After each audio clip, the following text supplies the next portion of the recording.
Ya, Ko Andi tadi tanya bahwa zaman sekarang ada nggak iblis bertubuh manusia ya? Yang adanya bertubuh malaikat. 2 Korintus 11 ayat 14. Tidak heran bahwa iblis itu menyamar seperti malaikat terang. Jadi itu berbicara penyesatan juga, itu penyesatan. Nah, berkaitan dengan sebenarnya saya nggak tahu ya, mungkin Ko Andi tadi sudah ngomong di luar negeri, tapi yang si Bro Brian itu tidak mewakili sebuah kelompok. Itu pemahamannya dia, dan memang dulu sudah ada juga. Tapi tidak berdiri bahwa itu dia mewakili satu kelompok. Seumpama kita gereja GBI. Nah, itu kan Kristen, berarti GBI. Dia mana ada gereja Kristen progresif kan? Progresif. Jadi hanya memang dia punya pandangan liberal kan? Liberal, jadi Ya, benar. Tapi sebenarnya itu pengajarannya dari luar negeri ada. ya, Makanya dia bilang itu ya pengajarannya ada, tapi nggak ada kelompok apapun yang bawain. Tapi ada pengajaran-pengajaran seperti itu. ya. Ini kalau di luar negeri itu lebih free thinker ya. Jadi, Ya. nah, Nah, berkaitan dengan tadi yang Ko Andri sampaikan mengenai penyesatan, itu ada celakalah orang yang mengadakannya. Nah, dalam hal ini yang ditekankan di Kristen progresif itu, ya, di mana orang bisa selamat itu bukan hanya dari Yesus kan? Itu kan pengajarannya, itu bukan dari Yesus. Artinya yang dalam Pak Tulus pernah tayangkan itu, yang dia dalam podcast itu dengan siapa, Ustadz Jafar kalau nggak salah itu. Jadi orang sebaik Jafar ini tidak mungkin Tuhan memasukkan dia ke dalam neraka. Ya, dia berbuat baik. Nah, tadi kok Andri cantumkan ayat di Matius pasal yang ke-18 ayat 7.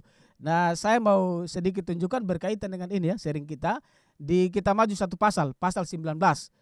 Nah, dalam Matius pasal 19 itu dari ayat 16 itu kok Andri.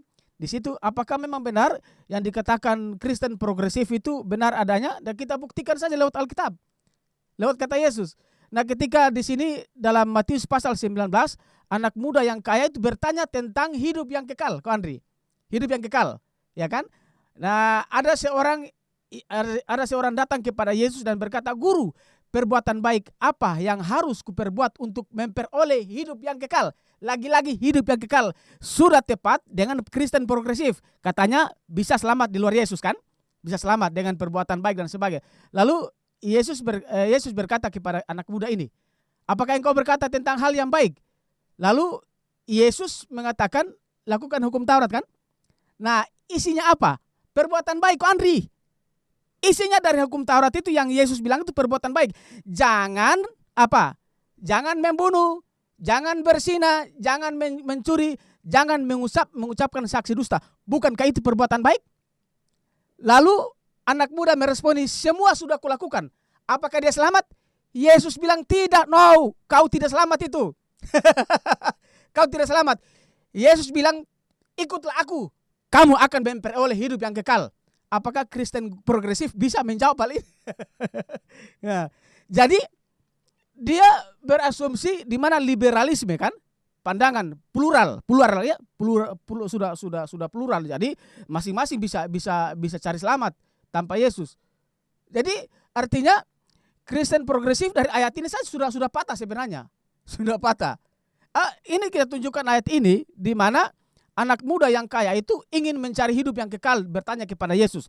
Lalu Yesus berkata, "Berbuat baik." Anak muda sudah mengatakan, "Saya sudah lakukan dari sejak kecil, yaitu tidak membunuh, tidak berzina, tidak mencuri, tidak mengucapkan saksi dusta." Lalu Yesus apakah hal itu bisa membuat dia selamat? Tidak. Yesus bilang, "Ikutlah aku, kamu akan memperoleh hidup yang kekal." Jadi hanya Yesus yang bisa kita hidup kekal. Tidak ada perbuatan baik. Kita, Andri, dalam sharing ini kita sudah ulang-ulang.